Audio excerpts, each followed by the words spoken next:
L'affaire Julien et Ilona, c'est symptomatique des œillères que sont les intellectuels, les auteurs, les associations féministes sur la télé-réalité pendant des années. Prenons l'exemple de deux types de programmes, un considéré comme un petit peu plus intellectuel, un petit peu plus classe sociale supérieure, une interview politique sur BFM, et un autre comme les Marseillais, c'est-à-dire un programme populaire de la télé-réalité. Dans le premier programme, lorsqu'un faux pas sexiste va être détecté, à peu près immédiatement sur Twitter, les associations féministes, personnalités influentes vont le dénoncer à raison. Alors que dans un programme de télé-réalité, ça va être très rarement le cas. On assiste très régulièrement dans ces programmes à des scènes de violence verbale. T'es un tapin, t'es ce que t'es dans la vie, un tapin. T'as pris parce que tu étais un tapin. À des scènes de violence physique.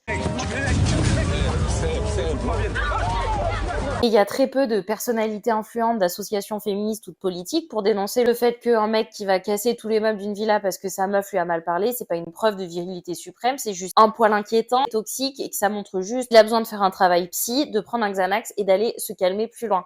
Et cette différence de traitement du sexisme entre plusieurs programmes télévisuels, elle est très bien expliquée dans ce livre de Valérie Rey-Robert. Elle dit que les programmes de télé-réalité, ce sont des programmes qui sont conçus pour les classes populaires, avec des candidats issus de classes populaires dont on adore se moquer parce que ils manquent de culture, ils sont considérés par les grands intellectuels comme le bas-fond de la société. Donc ces intellectuels occultent complètement ce genre de programme de leur analyse parce que c'est considéré comme trop bête, parce que ce serait presque un petit peu dégradant d'analyser ce genre de programme. Personne n'a voulu regarder. D'ailleurs, entre parenthèses, Catherine, non, tu ne regardes pas la télé-réalité au second degré pour débrancher ton cerveau après le travail. Tu regardes au premier degré comme tout le monde parce que toi comme moi, il ne se passe rien dans notre vie et donc du coup on est super contente de voir des clashs, des histoires d'amour, des histoires de cul parce que pour nous, nada. Faut arrêter avec je regarde la télé-réalité au second degré, ça marchait en 2010, maintenant ça marche plus. Bref, ces voix médiatiques, ces voix influentes, ces associations féministes, elles se refusent à parler de ces sujets parce que c'est considéré comme trop dégradant pour leur image de s'intéresser à des sujets aussi bas. Et du coup, les histoires comme celle que Ilona a vécue avec Julien, c'est directement la conséquence de ce mépris de classe et de l'inaction de ces relais d'opinion. Ces gens qui auraient dû dénoncer déjà il y a 20 ans les tartines de sexisme